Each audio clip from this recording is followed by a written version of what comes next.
அப்பா, நான் வேற ஒரு ஜாதிக்கார பையனை லவ் பண்றேன்ப்பா. ஓ, அப்ப நான் பார்த்த பையன் உனக்கு பிடிக்கல, நீ இன்னொரு பையனை தானே கல்யாணம் பண்ணிக்கணும்னு ஆசைப்படுற. ஆமாப்பா. இந்த ஏரியால சுந்தரத்துக்கு ஒரு மரியாதை இருக்கு. சுந்தரத்தோட பொண்ணு வராளேன்னு சொல்லிட்டு அதே மரியாதை உனக்கு கொடுக்குறாங்களா? தெரியும்பா.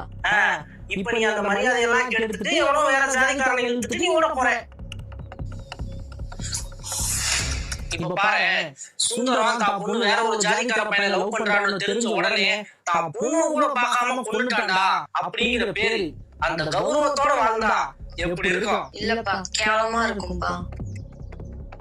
அதை விட சுந்தரம் தான் பொண்ணு லவ் பண்றது தெரிஞ்சு காஃபில விஷம் கலந்து குடிச்சு தற்கொலை பண்ணிட்டான்றது இன்னும் கௌரவமா இருக்கும்லப்பா. என்னமா சொல்ற? ஆமாப்பா, காஃபில விஷம் கலந்துட்டேன்ப்பா. என்ன சொல்ற? நீங்க என்ன கொன்னா நம்ம 2 பேத்துக்குமே லாஸ். நீங்க ஜெயிலுக்கு